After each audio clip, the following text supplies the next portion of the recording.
안녕하세요, 유나입니다. 매일 먹는 밥을 기왕 저는 살 안 찌는 밥으로 지어 먹고 있어요. 자세한 레시피 요청이 많았어서 오늘은 제가 어떻게 살 안 찌게 밥을 지어 먹는지를 보여드리려고 해요. 만드는 방법이 특별히 어렵진 않은데 몸에서 살로 가고 안 가고는 천지 차이예요. 요 밥이죠. 제 여러 영상에서 밥 비주얼만 많이 보셨는데 단순히 콩만 많이 집어넣는다고 중요한 게 아니고요. 일단 요 밥의 재료는 삶는 현미, 찰흑미, 귀리, 퀴노아, 콩 종류 3가지. 콩 종류는 가끔 바꿔주는데 주로 저는 렌틸콩, 병아리콩, 흰콩을 넣고 한두 가지 더 넣어줘도 상관없어요. 이 모든 재료를 다 넣고 지어주는 건 맞는데 중요한 건 비율과 불리는 순서. 비율은 현미, 흑미, 귀리가 5, 퀴노아랑 콩 종류가 5. 단백질 함량 높이겠다고 콩 종류가 반이 넘어가면 먹기가 좀 힘들어요. 콩을 잘 못 드시는 분들은 콩의 양을 낮춰 드셔보세요. 뭐 8대1호라도 괜찮아요. 이제 불리는 순서는 일단 렌틸콩, 흑미, 퀴노아는 불리지 마세요. 오히려 불리고 밥 지으면 죽이 되거든요. 그래서 현미, 귀리, 병아리콩, 흰콩 이렇게 거칠거나 딱딱한 것만 미리 불려주는데요. 전 부드러운 걸 좋아하고 냉동해서 해동해 먹기 때문에 1시간 반으로 불려요. 다 불렸으면 여기에 렌틸콩, 흑미, 퀴노아를 마저 함께 넣고 이제 씻으면 돼요. 씻는 건 보통 쌀 씻을 때 하는 법과 같아요. 불순물이 다 깨끗이 씻어지게. 이제 물을 넣어주되 물은 평소 쌀밥만 지을 때보다 넉넉히 넣어야 되는데 쉽게 물을 좀 많이 넣어서 쌀밥이 질게 되었을 때 그 정도 넣어주시면 돼요. 마지막으로 중요한 오일. 식물성 오일을 2스푼 정도 넣어주면 되는데 저는 밥수저로 이 정도 넣어줍니다. 오일은 코코넛 오일, 올리브 오일 추천되는데 저는 코코넛 오일 사용해요. 만약 코코넛 오일 향에 민감한 분들이라면 무향으로 나온 제품 사용하시면 되고요. 밥이 다 되면 이제부터가 중요해요. 그냥 먹는 게 아니라 식혀서. 상온에서 식혀도 되지만 냉장이나 냉동에 들어갔다가 재가열해서 먹으면 살이 훨씬 덜 쪄요. 그래서 전 미리 냉동용 밥그릇에 소분해서 냉동실에 넣어뒀다가 식사 때마다 꺼내서 렌지에 데워 먹어요. 매 끼마다 일일이 밥해야 하는 번거로움도 없지만 가장 중요한 살도 안 찌고 또 바로 해서 먹는 밥보다 건강에도 몇 배로 좋아요.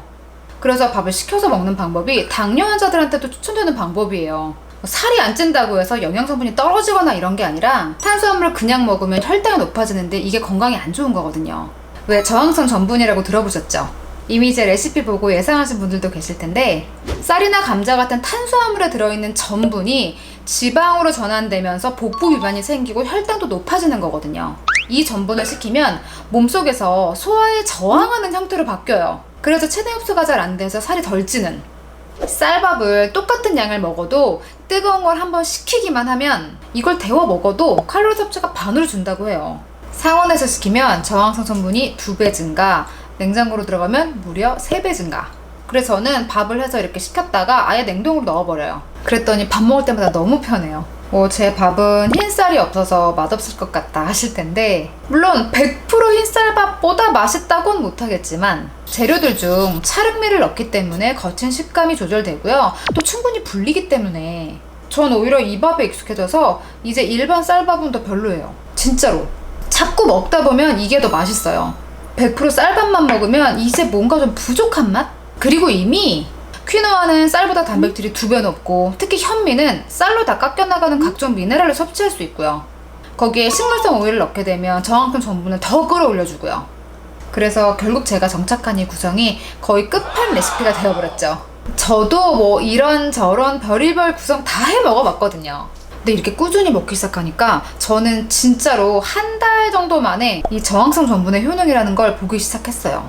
이미 저항성 전분 밥을 드시는 분들은 잘 아시겠지만 가장 먼저 배변 기능, 변비 토끼똥이라고 하죠. 이 소화와 화장실 개선이 가장 먼저 느껴지는 부분이고 수면 개선도 대표적인 효과라고 하는데 저는 수면차를 따로 끓여 먹어서 그리고 컨디션이 전반적으로 좋아진다는 후기들이 많아요. 이 저항성 전분이 되면 소장에서 다 흡수돼 버리지 않고 대장까지 내려가거든요. 그래서 이 대장의 유익균의 먹이 역할이 되는 거죠. 이것만 봐도 변비나 컨디션이 개선될 수밖에 없는 이 장 활동이 좋아지면 인체는 건강해질 수밖에 없거든요.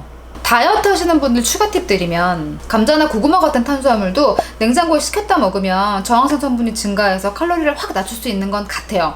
파스타도 마찬가지. 단 파스타 같은 밀가루는 이런 밥 같은 곡류와 다르게 재가열을 하면 이 저항성 성분 생긴 게 도루묵이 된다고 해요. 그래서 만약에 파스타가 너무 드시고 싶다면 그냥 차갑게 식혀진 상태로 드셔야만 저항성 전분으로 섭취하실 수 있다는 거.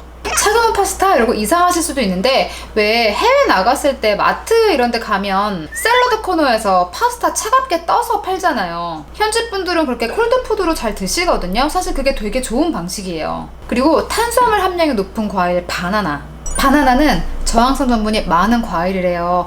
대신 숙성이 많이 될수록 저항성 전분이 떨어진다고 하니까 왜 막 샀을 때 조금 단단하잖아요. 이렇게 숙성이 많이 안 된 걸 섭취하시는 게 좋고요. 그래서 저도 처음 샀을 때 많이 숙성되기 전에 좀 단단할 때 다 먹는 편이긴 하거든요.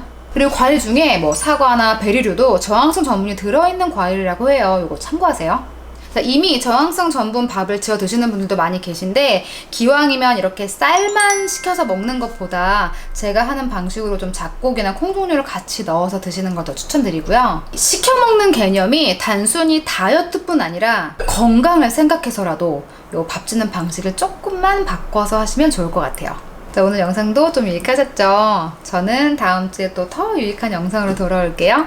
그럼 우리 다음 주에 만나요. 안녕!